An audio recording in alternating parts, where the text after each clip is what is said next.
My name is Courtney Davis, and I'm 30 years old. Growing up, my family always saw me as the invisible one, the kid who faded into the background. While my younger brother was the star, he got everything. New cars, private schools, endless praise, while I was just the other kid scraping by to prove myself. I never let it break me, though. I worked hard, built something big, something they couldn't ignore. But at our family's Christmas dinner in Denver last winter, everything exploded. My brother found out what I'd achieved, $28 million, and he lost it, screaming in front of everyone. My mom joined in, yelling to defend him while my dad just sat there silent. That night changed everything. What happened next? It's a story of betrayal, lies, and standing up for what's mine. Stick around to see how it all went down. If you're hooked on this family drama, smash that subscribe button and hit the bell to catch every twist. Growing up in Denver, I was always compared to my brother. I'm Courtney Davis, and for as long as I can remember, my family treated me like the spare kid, the one who didn't shine. My brother, on the other hand, was their golden child. He got a shiny new car at 16, private school tuition paid without a blink, and constant praise for every little thing he did. Meanwhile, I was working shifts at a local coffee shop, steaming milk and scrubbing counters to cover my college tuition. My mom would say, "Why can't you be more like him?" And my dad just nodded along, never stepping in. They called me the plain one, like I was some background character in their story. I wasn't lazy, though. I studied computer science at a state school, stayed up late coding, and landed an internship at a small tech firm. It wasn't glamorous, but I loved it, building apps, solving problems. My family didn't care. At holiday dinners, they'd fawn over my brother's half-baked ideas while I sat quietly, my work dismissed as some computer stuff. My cousin would smirk, chiming in with, "At least he's going places." My mom would beam and I'd bite my tongue. By my mid-20s, I'd started my own software company. I poured everything into it. Nights, weekends, every dime I earned. It was growing fast, but I kept that quiet. My family didn't need to know. They'd never asked about my life anyway. Too busy cheering for their star. I wasn't chasing their approval anymore. I was building something for myself. Still, their words stung every plain one jab, every comparison. My friend Kristen, who I met in college, saw it all. She'd roll her eyes when my mom bragged about my brother's latest scheme, whispering, "They have no idea who you are." I didn't realize how deep their favoritism ran until I got older. My mom paid for my brother's European gap year, his business school applications, even his apartment rent when he needed space to think. Me? I got a lecture about pulling myself up. My dad stayed silent as usual, letting my mom run the show. Once I overheard my brother's girlfriend laughing with my cousin about how I'd never amount to much. It hurt, but I used it as fuel. My company was my focus, my code, my team, my vision. I wasn't going to let their doubts define me. Looking back, those years shaped me. I learned to rely on myself, to trust my own path. Kristen was my rock, always pushing me to keep going. She'd become a lawyer by then, sharp and loyal, the kind of friend who'd call out nonsense without hesitation. My family, though, they were blind to my hustle. They saw my brother as the future, the one who'd carry the family name. I was just the sister who paid her own way, who didn't need their spotlight. But that was fine. I was building something bigger than they could imagine. Last winter, I went to my parents' house in Denver for Christmas dinner. The table was packed with relatives, the air thick with chatter and clinking glasses. I sat quietly picking at my food while my brother Zachary held court. He was all smiles, boasting about his new real estate project, some flashy development he swore would change Denver. My mom beamed, hanging on his every word. "That's my boy," she said, her voice dripping with pride. "He's got big plans."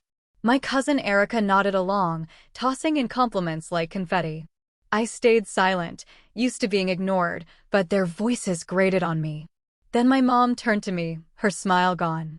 "Courtney, still messing around with those computers?" she asked, her tone sharp like my job was a hobby. Erica snickered and Zachary leaned back, smirking. Something snapped inside me. I set my fork down, looked her straight in the eye, and said, "Actually, Mom, my software company's worth $28 million. The room froze. Erica's jaw dropped. My dad's fork hovered midair. Zachary's face twisted, his eyes narrowing like I'd stolen something from him. You!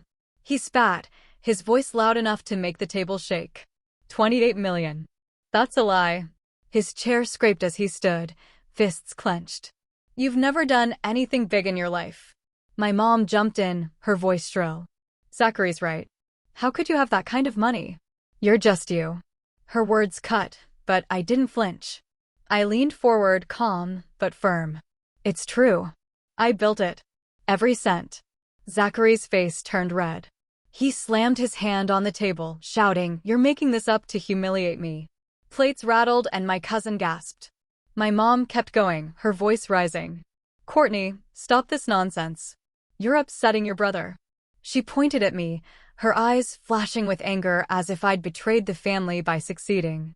My dad sat there saying nothing, his face blank. I wanted him to speak up, to say something, anything, but he just looked away like always. Erica tried to lighten the mood, mumbling, "Well, that's unexpected." But Zachary wasn't done. He paced behind the table, muttering about how I didn't deserve it, how I must have lucked out or cheated someone. My mom nodded, her arms crossed, still glaring at me. I could have explained, told them about the years of coding, the sleepless nights, the deals I'd closed, but they didn't want to hear it. They never had. Zachary's girlfriend, sitting next to him, looked uncomfortable, her eyes starting between us. She didn't say a word, just sipped her wine. I stood up, my voice steady. Believe what you want, Zachary. It's real. He stopped pacing, staring at me like he could burn a hole through me. You'll regret this. He hissed, low and venomous. My mom chimed in again, nearly shouting. You owe your brother an apology, Courtney. He's worked so hard. I almost laughed. Worked hard? He'd been handed everything, but I didn't argue. I sat back down, letting their words wash over me.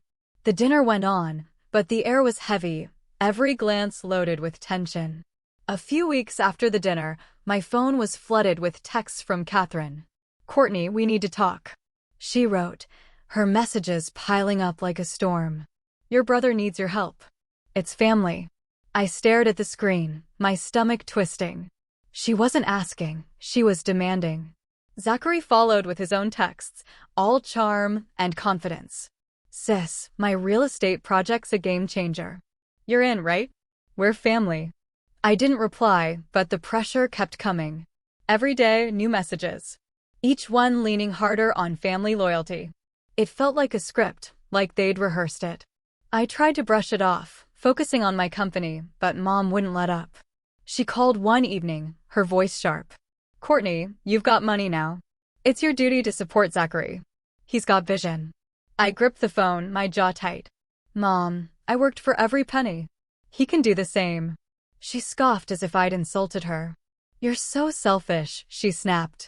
Your brother deserves a chance. I hung up, my hands shaking. Her words echoed, but I wasn't buying the guilt trip. Then Dad got involved. He called, his tone soft, almost pleading. Courtney, let's find a middle ground, he said. Maybe you could invest a little, keep the peace. I wanted to believe he meant well, but it felt like another push to give in. I told him no firmly. Dad, I'm not funding Zachary's dreams. He sighed, mumbling about family unity, but I could tell he was out of his depth. Days later, I heard he'd tried to talk to Mom and Zachary, urging them to back off. It didn't work. That's when things got ugly. Erica, my cousin, posted on Twitter calling Dad spineless for not standing up to me. William just lets Courtney walk all over the family, she tweeted, tagging relatives. Other cousins piled on, posting snide comments about how Dad was too weak to handle me. I scrolled through the thread, my chest tight. They were trashing him publicly, all because he tried to mediate. It wasn't just about him. It was a message to me. Play along or we'll tear you down too. The texts didn't stop. Zachary sent a long one dripping with fake sincerity. Courtney, I know you're mad, but this project could put our family on the map. Don't you want that? I could almost hear his smirk. Mom's messages turned colder, accusing me of turning my back on them. You think you're better than us now? She wrote. I didn't respond, but each word hit like a jab. I started avoiding family group chats, muting notifications, but the pressure seeped through. Even at work, I'd catch myself rereading their messages, second-guessing my choice to stand firm. One night, I vented to a coworker over coffee. "They're acting like I owe them," I said, my voice low. She nodded, saying, "Families can get weird about money." It wasn't just the money, though. It was their need to control me, to keep me as the plain one who didn't outshine Zachary. The Twitter posts kept coming, with Erica retweeting snarky memes about greedy siblings. I wasn't named, but everyone knew who they meant. My phone buzzed constantly, cousins and aunts chiming in, painting me as the villain. I tried talking to Dad again, hoping he'd step up. "They're dragging you online," I said. "Why don't you say something?" He sounded tired. "Courtney, I don't know how to fix this." His voice cracked and I felt a pang of guilt, but also frustration. He'd always been passive, letting Mom and Zachary run the show. I hung up, realizing he wouldn't fight back. The family's tactics were clear: guilt me into giving in or shame me into submission. But I wasn't bending. I'd built my life without their help, and I wasn't about to let them take it. In the spring, an email from Eric Stone, an investor, landed in my inbox. The subject line read, "Regarding Davis Properties." I frowned, confused. I'd never heard of Davis Properties. The email was polite, but urgent, asking for a meeting to discuss my involvement in a real estate venture Zachary was pitching. My heart sank as I read further. Eric mentioned a prospectus with my name listed as a key partner, claiming I'd backed the project with millions. My name, my reputation used without my consent. I called Kristen, my friend and a lawyer, that same afternoon. "Something's wrong," I told her, forwarding the email. "Zachary is using my name for some real estate deal." Kristen didn't hesitate. "Send me everything you've got," she said, her voice steady. I dug through my inbox, finding more clues. Promotional emails for Davis Properties, all touting my support. One even had a fake bio calling me a silent investor in Zachary's vision. I felt sick.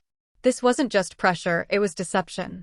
Kristen came over to my office the next day, her laptop open, already pulling records. "They've set up a company," she said, showing me filings from the Colorado Secretary of State. Davis Properties was registered under Zachary's name with Catherine listed as a co-founder. My name appeared in their marketing materials, tied to my software company's success. "They're leveraging your reputation to lure investors," Kristen explained. She found emails between Zachary and Eric where Zachary implied I'd committed funds. It was a lie, and they'd built it around me. "Mom knew?" I asked Kristen, my voice tight. She nodded, pointing to a forwarded email from Catherine to Zachary, urging him to use Courtney's name. "It'll open doors." I stared at the screen, my chest heavy. My own mother plotting to exploit me. I thought back to her texts, her calls about family loyalty. It wasn't about love.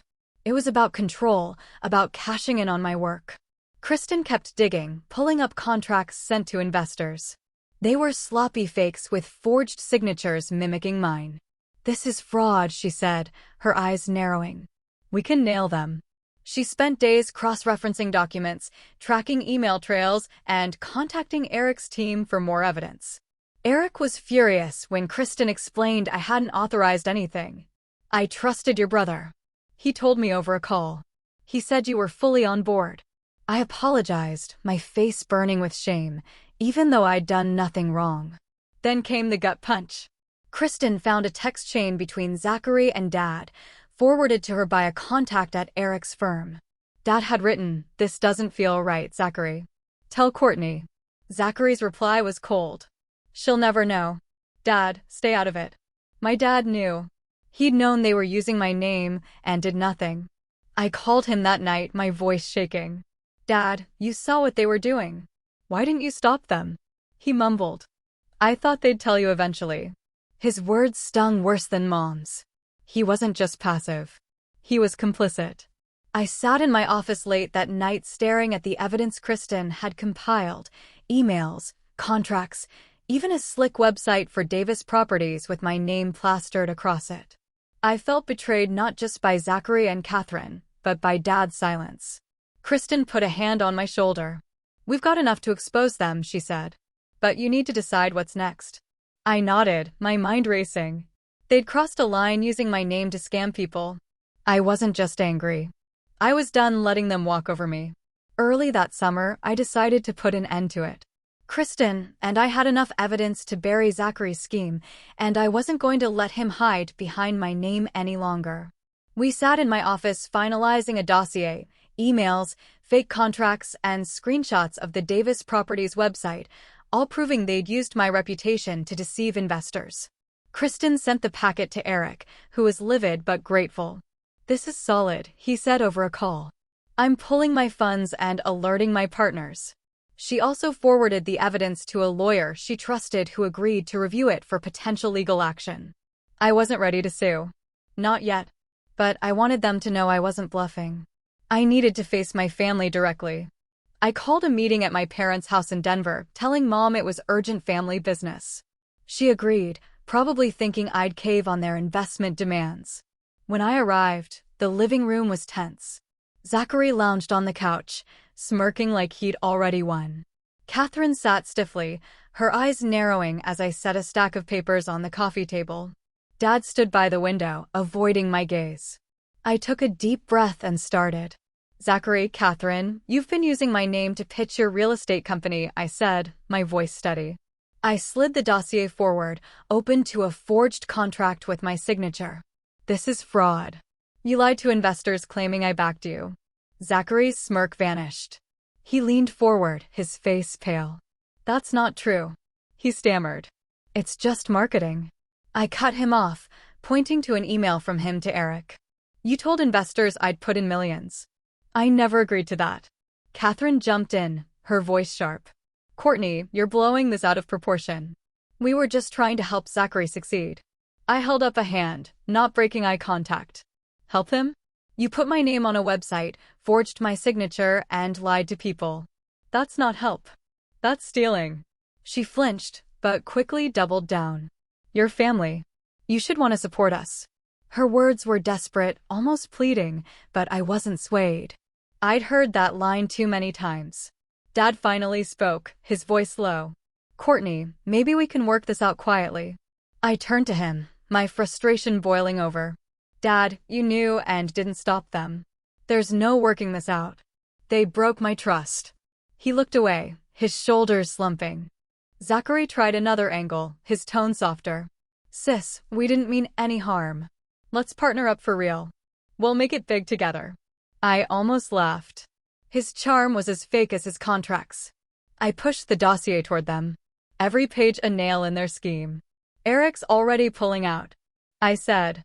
"His lawyers have this evidence. Other investors will get it, too."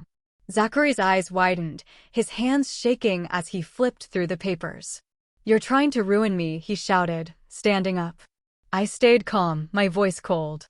"You did that yourself, Zachary. You used my name. Now you face the consequences." Catherine clutched his arm, whispering something, but he yanked away, glaring at me. I stood, gathering my papers.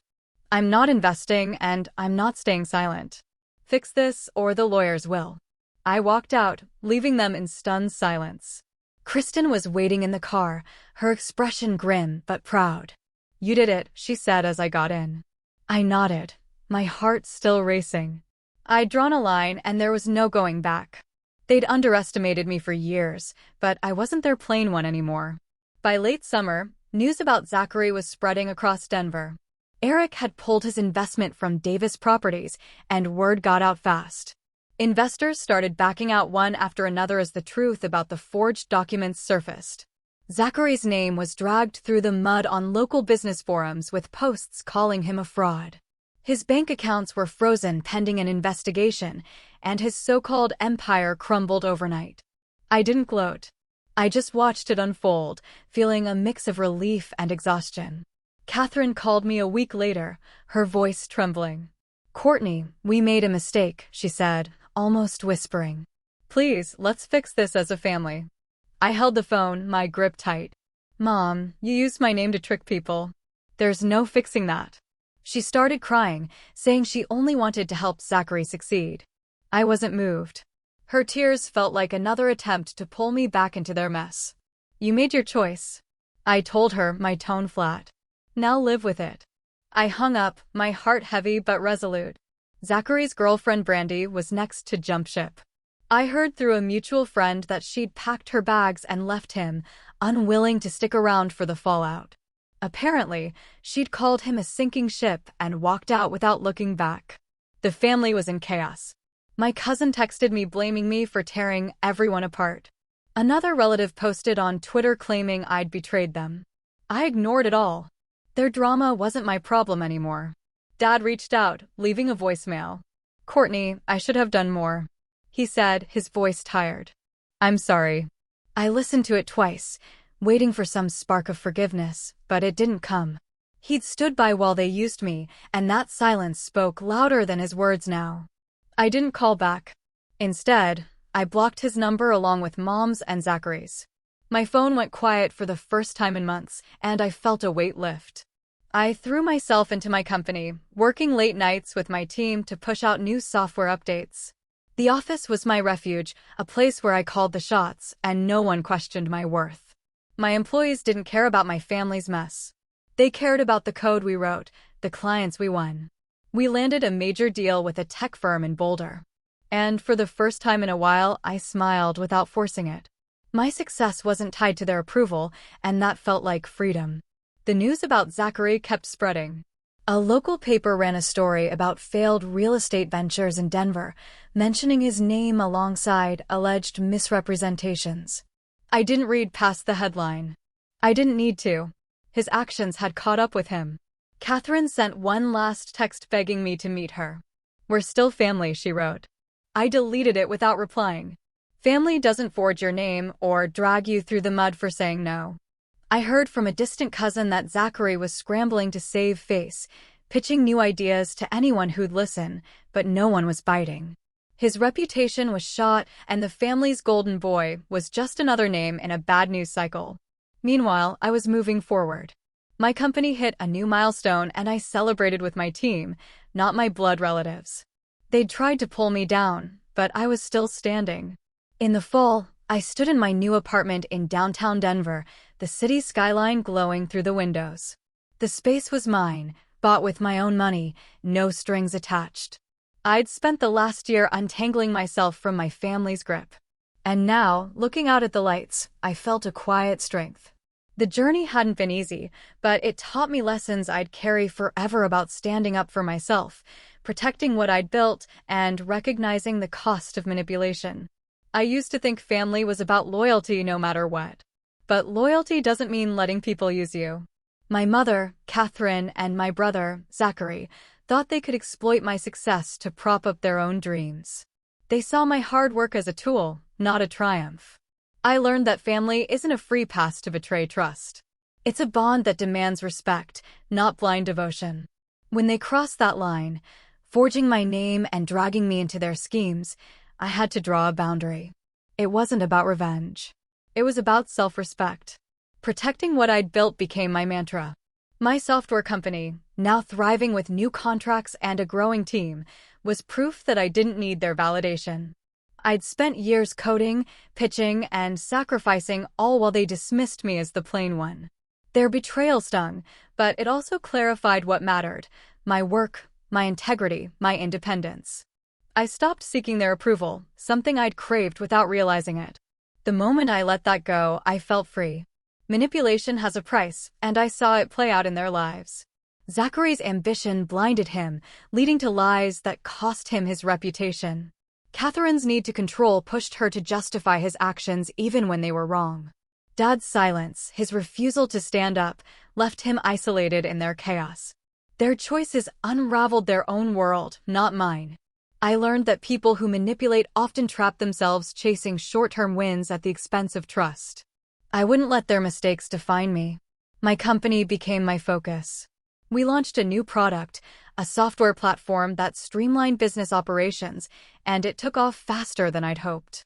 Clients from across the country reached out, and my team worked late, buzzing with excitement. I hired more developers, moved into a bigger office, and watched our valuation climb. Every milestone was a reminder that my worth wasn't tied to my family's opinion. I built this, and no one could take it away. Living independently wasn't just about cutting ties. It was about creating a life that felt true. I surrounded myself with people who valued me for my work, not my last name. Kristen, my friend and lawyer, stood by me through it all, offering advice without expecting anything in return. My team became a kind of family, one built on mutual respect. I hosted dinners at my apartment filled with laughter and ideas, not drama or guilt trips. For the first time, I felt at home in my own skin. I didn't need my family's recognition anymore. I heard whispers that Catherine was still trying to fix things, reaching out to relatives to paint me as the problem. Zachary was pitching new ventures, but no one trusted him. Dad stayed quiet as always. I didn't check their social media or answer their calls. Their world was theirs to navigate. Mine was here in the life I'd carved out. I wasn't angry anymore, just done. Standing in my apartment, I thought about what I'd gained. Not just success, but clarity. I learned to trust my instincts, to guard my achievements, and to walk away from those who'd rather take than give. Manipulation might promise quick rewards, but it always leaves a trail of broken bonds. I chose a different path, one of hard work, honesty, and independence. As the city lights sparkled outside, I knew I'd made it through stronger than before.